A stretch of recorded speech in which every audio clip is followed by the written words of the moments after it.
First of all, Mr. Chairman, and of course fellow panelists and all our guests, a very good afternoon. This is not easy because the afternoon shift, all of you might be in a different land right now, so I hope you are with me. When my friend saw me coming here for this, I showed him our brochure, our flyer. He said, this is a very impressive panel of speakers. And of course, with sitting next to Dr. Chandra Muzaffar, that is indeed true. And I hope I'm not the type that is, there's a Chinese saying, 雷声大雨点小. The thunder is loud, but you have very little raindrops. So hopefully by the time I finish, I'm not just a little raindrop. My title is Beyond Tolerance, a non-Western perspective on interreligious solidarity in the midst of ethno-religious divisiveness.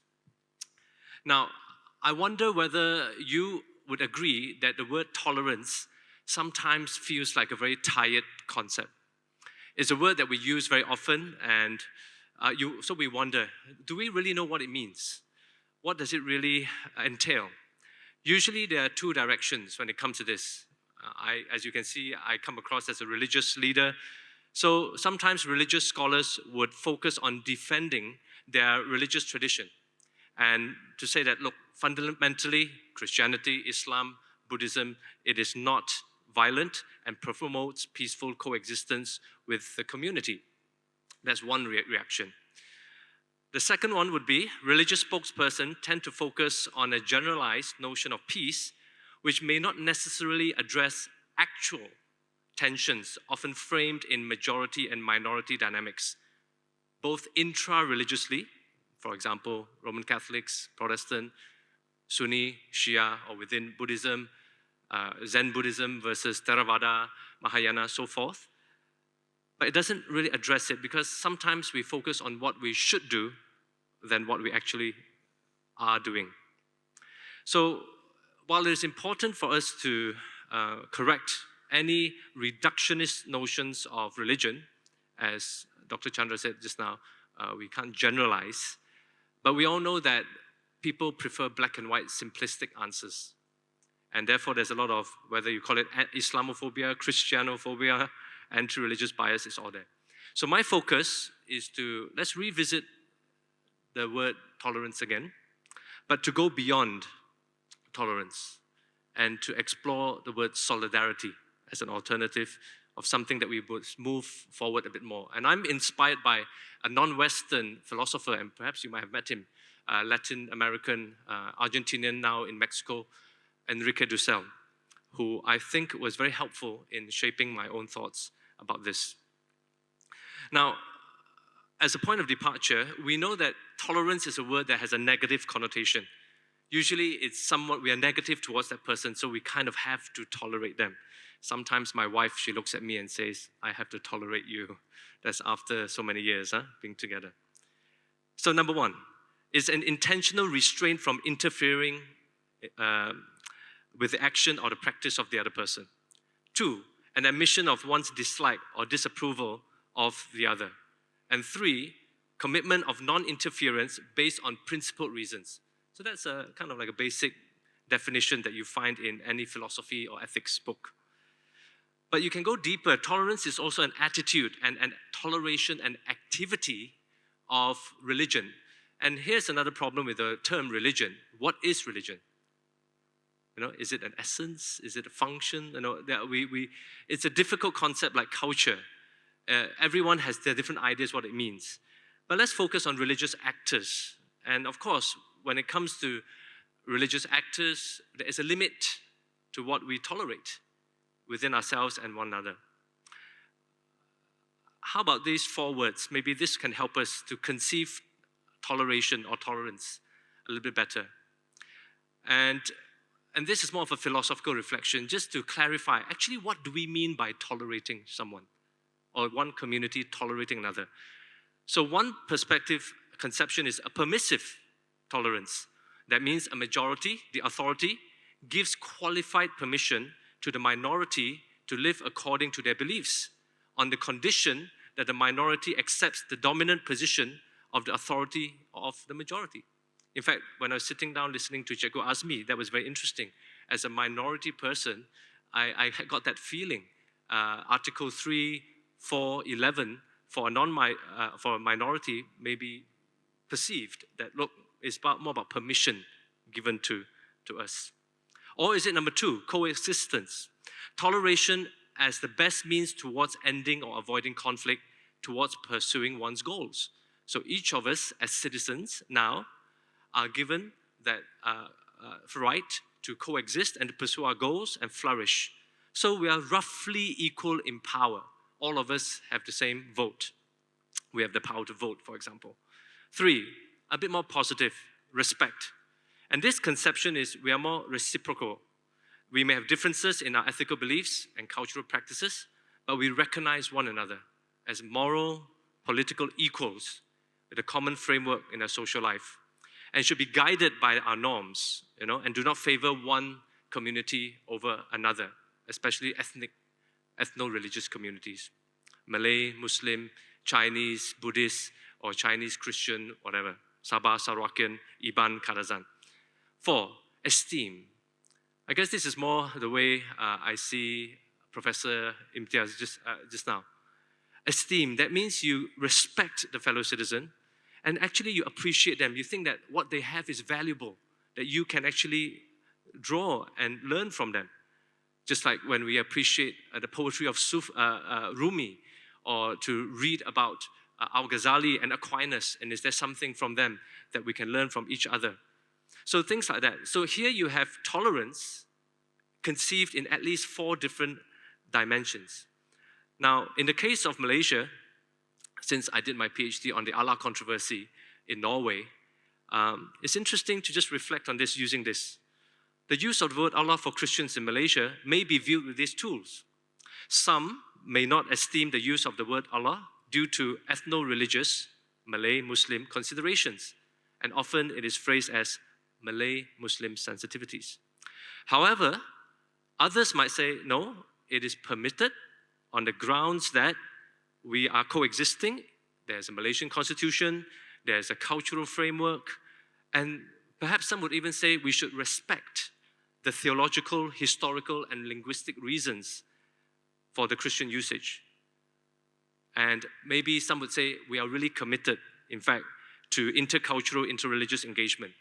And there are lesser known Malay Muslim voices like Manuti and Wan Hussein, even in the early days of 2009, 2010, was arguing that. So this is interesting, just using these 4 simple words, reflecting a little bit again, what do we mean by tolerance? Or is it just a slogan? Can we redeem it? Is it a word that is non-negotiable? But yet at the same time, are there things that we cannot tolerate?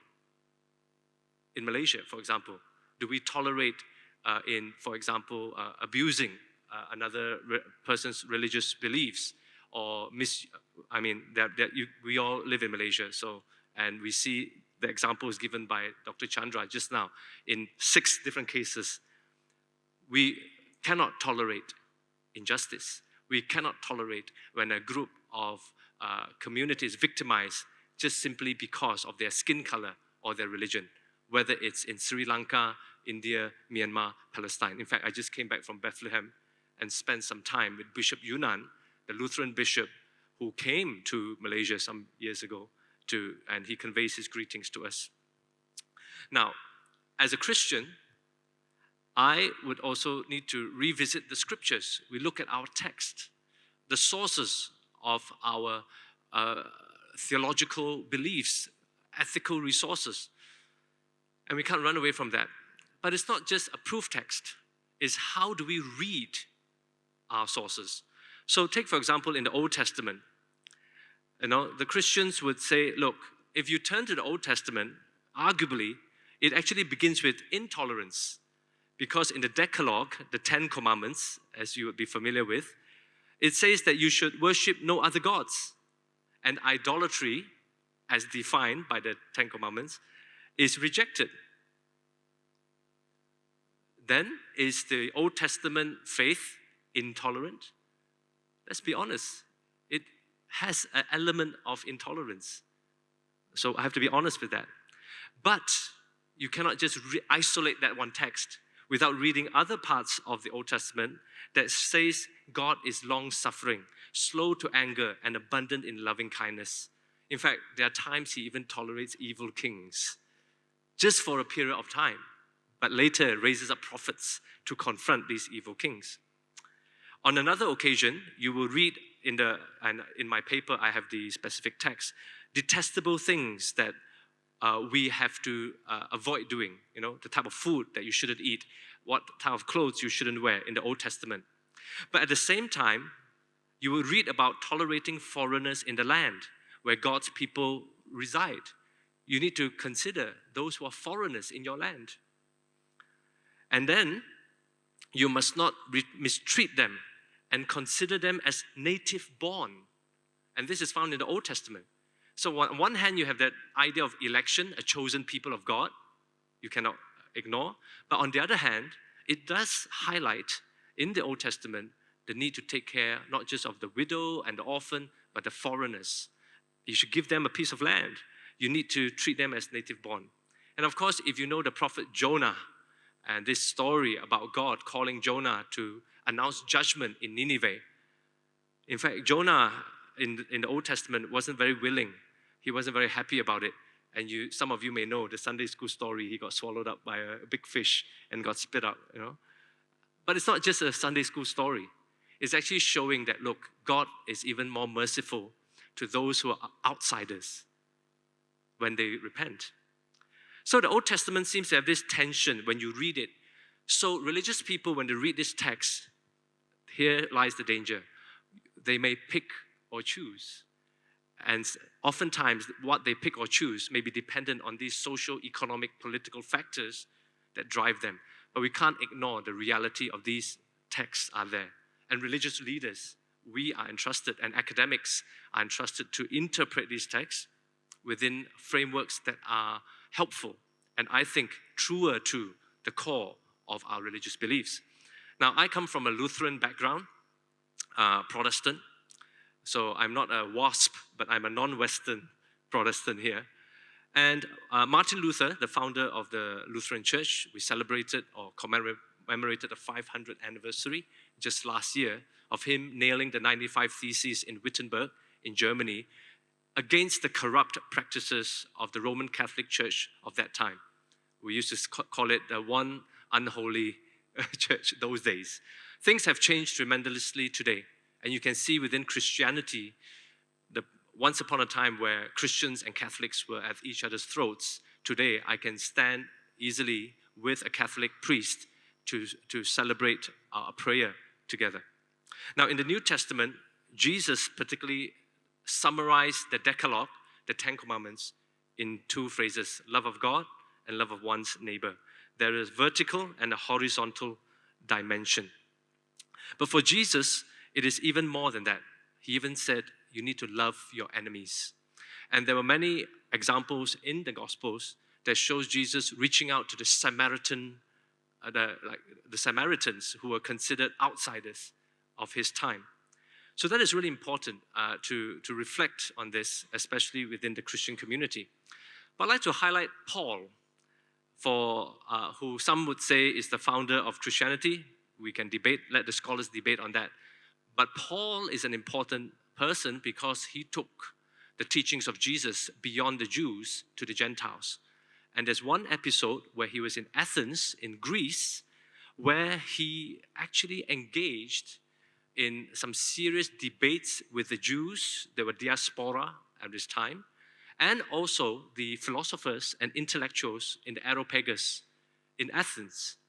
Now, Athens was full of idols. And for a Messianic Jew like Paul, he would be very resistant to that. He would raise questions, just like in Malaysia recently, we had some questions about a cross, or what looked like a cross in Penang, that created some controversy. And there were many other things. So I understand there are sensitivities, but imagine Paul, he would have been very sensitive to these idols as a monotheist. And the Bible tells us he was distressed.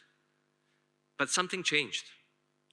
It also tells us in the book of Acts, he later told the people he was talking to, he went and walked carefully and looked around, and he found a point of contact with, of course, he wanted to convert them, share the good news, but to be fair, he didn't reject and not value who they were and what they valued. And in this case, he picked a statue of an unknown God. So this gives you a very interesting, something to reflect on, even for Christians, especially when those who want to take an intolerant attitude towards people of other religions, citing Bibles, citing scripture. And sometimes the religious text is used, sadly, to support what I would argue is against the true intent of God, if we want to refer to the divine even now. But of course, friends, we know that there's more to this. And I'd like to go next a little bit of history to revisit the Christian tradition. So, for example, on the far left is the picture of St. Augustine, the first century church father whom Christians could look to talk about toleration when he said the principle in Latin, credere non postes nisi volens, which means only faith based on inner conviction is pleasing to God. Let me say that again, quote, only faith based on inner conviction is pleasing to God, and that such faith has to develop from within without external compulsion. Now, this is very interesting from the first century church father. Of course, he's in a minority situation, but he's reflecting on this. Now, a quick sketch of two more figures, intra-religiously. We are talking about intra-religious toleration, would be interesting here. John Locke in England, for example, and Martin Luther in Germany would be another example. In the case of John Locke, he argues that within the context of intra-religious relations, because those days they were not really thinking about the rest of us non-Western people, it was really the need for political impartiality on the side of the state or governing authorities in relation of the state and governing civil authorities. That is John Locke's position. The state should be impartial. For Martin Luther, from my tradition, he highlighted in his treatise of political authorities a distinction. How does God rule? God rules with the right hand through religion, the church, but that is for spiritual matters. The left hand, he rules through reason. So one is revelation, the other one through reason, through political authorities. In fact, I would suggest he was trying to not really separate church and state, but to make a distinction between their powers. In other words, the nobility shouldn't interfere with the church, religion, and the church, religion, should not interfere with politics and allow reason to be in its discourse. But of course, later, Luther did say that the church should question to take a prophetic role against corrupt leadership. But I'd like to highlight someone that more non-Western, is from the Church of the East. And this is the 8th century patriarch, Timothy I. And there's this book called the 8th Century Dialogue between Timothy I and Al-Mahdi, the Mufti of Baghdad in Iraq. This is 8th century. Now, why I like this is because some scholars say they had a dialogue without resolution. There was conversations on theology, Trinity, Christology, Prophet Muhammad, etc. But unlike other church fathers or even some leaders more towards the Western side, they were very polemical, like John of Damascus was quite polemical against Islam. Timothy I was willing to acknowledge perhaps God used Prophet Muhammad to help people turn from their polytheistic ways towards the worship of one God. So he was trying to find a bridge. And we can read in this dialogue how the Caliph was able to give amount of freedom to Christians to worship, to practice. In fact, back to Martin Luther, in one of his sermons, he used the example of the Turks against the Roman Catholics to say that, look, even the Turks, Muslims of that time, were better than you Catholics because they allowed Christians to have their place of worship. So what I'm trying to say is this: there's a much more nuanced picture about coexistence than what we give it credit for historically. And we cannot just have headlines to talk about this. Now, I'm not denying the real clear examples of 30 years war in Europe where so many people died because of intra-religious conflict. I'm not denying that even Augustine himself, paradoxically, who encouraged religious conviction as the true expression of religion, also used coercion, especially when he wanted to save people from heretical views. Or John Calvin in the 16th century, 15th, 16th century, whom had his own version of Christian law, wanting to have a Christian legislation. And he was different from Luther in that sense. So within Christianity, we have these dynamics. So it's just like in the Bible, people, how do we pick and choose, often may reflect on our other conditions. And historically, there are different streams as well. Now, for me, I would like to suggest two other things, a more theological point for Christians. First, as a Christian, as a religious person, I don't have to abandon the conviction of truth, nor the pursuit of truth. But Christians are willing to acknowledge an epistemic humility. That means there are things I do not know when it comes to one's relation to God's truth. This assumption is based on the claim that ultimately God is greater than our human grasp of Him. So we must keep that notion of truth, because if we abandon truth, there's nothing much we can talk about, this fake news, false truth. There is a conception of truth. But each of our grasps of truth is still human, and we may make a mistake. Second, while one may claim to possess truth, let's face it, some people do claim that, but it doesn't necessarily require us to deny or negate those who do not accept our claims. You don't have to agree with me in order for us to have a conversation. And I don't have to agree with you in order for us to live together. So that's minimal permissive toleration. But hopefully we can go beyond that towards a greater respect and esteem. Now, Enrique Dussel very helpfully, and I'd like to focus on the word solidarity. He questioned our focus on tolerance, this concept, too much. For Enrique Dussel, he says solidarity should be a more globalized concept. And I think this is very interesting.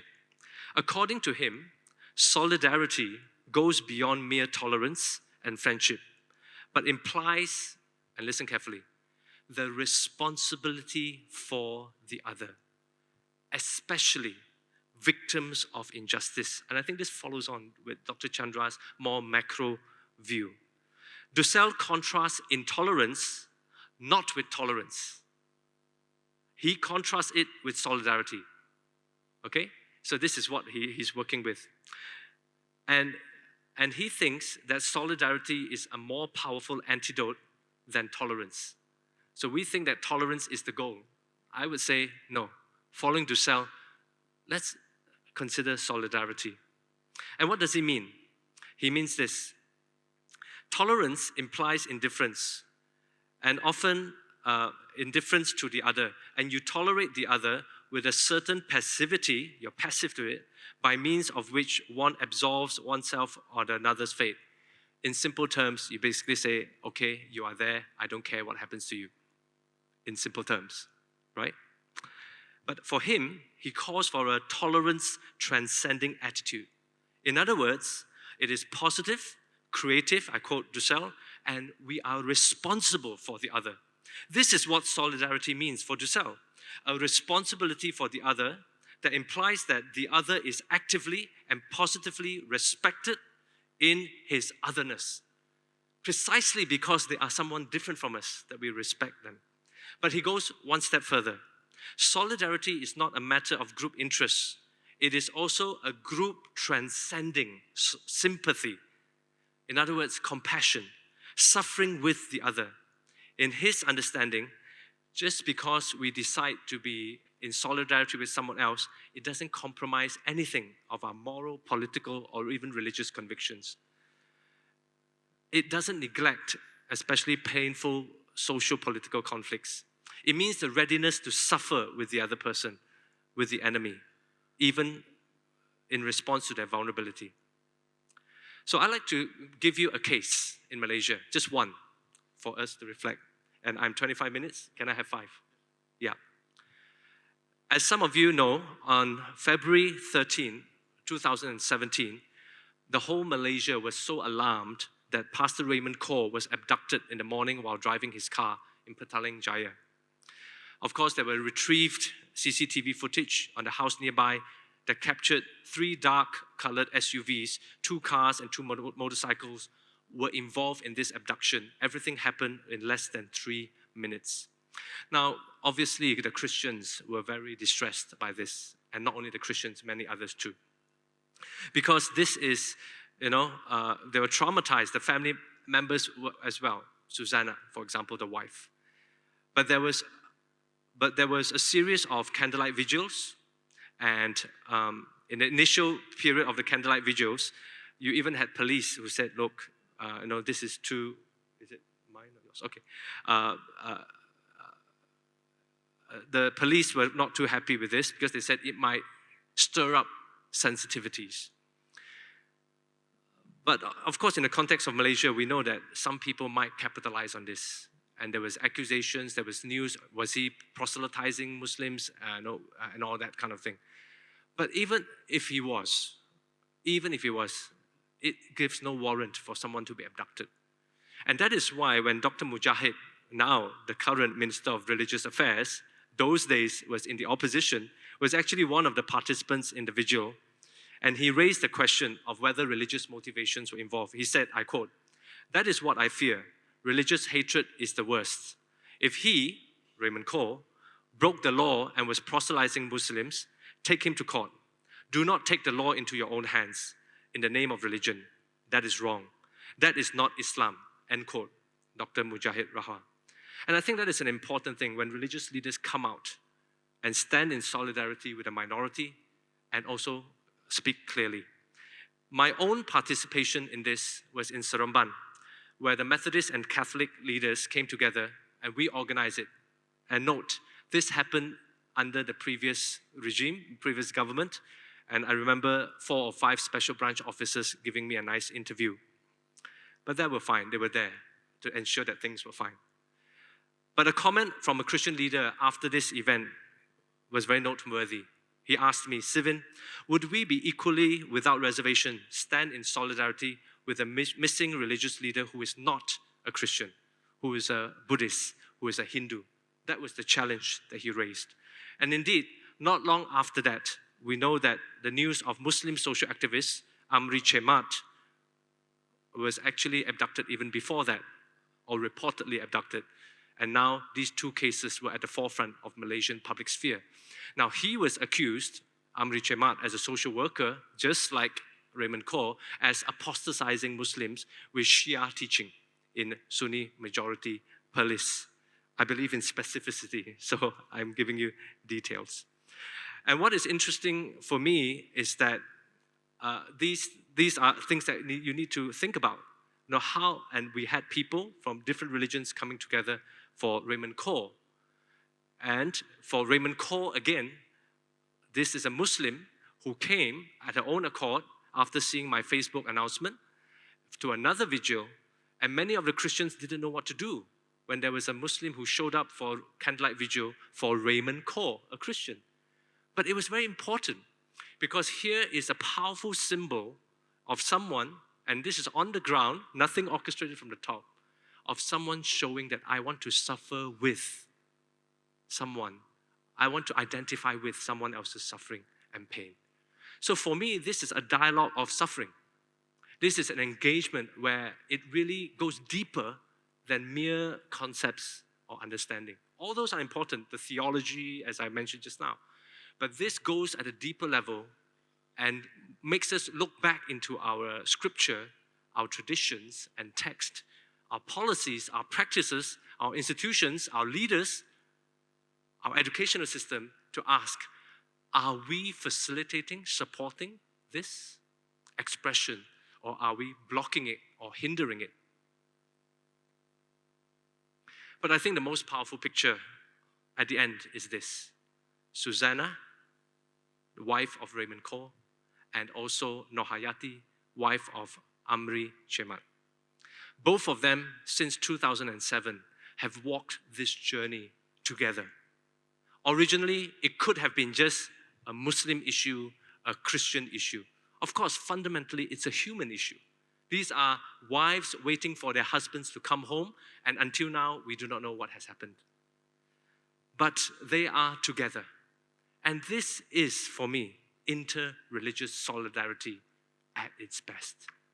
And both of them wrote to Tun Mahathir a letter, an open letter.